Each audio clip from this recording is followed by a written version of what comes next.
Bonjour, Anne-Sophie Novelle, responsable du projet Écolo Info. Alors qu'est-ce qu'est Écolo Info rapidement? Écolo Info, ce sont à la fois des barres d'outils téléchargeables gratuitement qui permettent de faciliter l'accès à l'information de l'écologie et du développement durable, ainsi qu'un blog où nous sommes une petite vingtaine de rédacteurs. Alors comment est né le projet Écolo Info?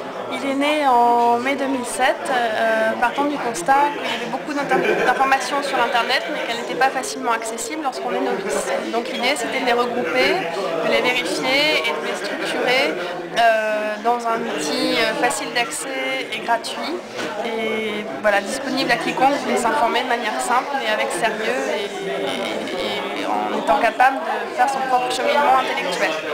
Alors aujourd'hui on voit beaucoup de blogs sur le développement durable, mais moi ce que j'aimerais savoir c'est qu'est-ce qui vous distingue des autres blogs, quelle est votre spécificité?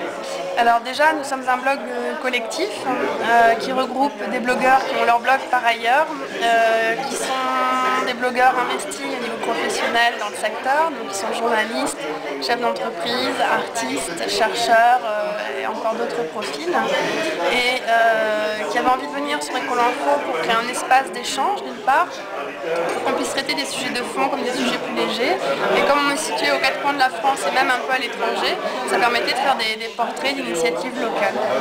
Après, il y a de très très bons blogs sur Internet dans le même secteur, donc on n'est pas mieux ou moins bien que l'autre, mais c'est vrai qu'on essaye d'avoir un ton uniforme et commun.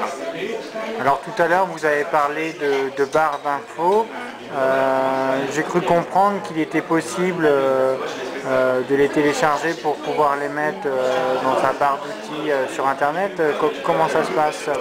Quand on arrive sur le site Écolo Info, on propose le téléchargement de la barre d'outils et on explique tout, il y a le mode d'emploi. Et tout simplement, une fois téléchargée, elle vient s'installer dans le navigateur et elle donne en continu, dès qu'on en a besoin, les informations qu'on va rechercher. Donc, soit c'est un média sur le développement durable, soit une association qui s'engage dans un secteur donné, soit une boutique en ligne pour faire un achat, ou encore un blog pour aller s'informer avec des particuliers plus généralement qui ont aussi envie de partager quelque chose, mais aller trouver un espace d'échange avec d'autres personnes qui ont envie de s'engager. Et concrètement, ça permet de rester au courant de l'actualité par rapport aux domaines autour du développement durable qui nous intéressent. Quels sont les domaines que vous parcourez?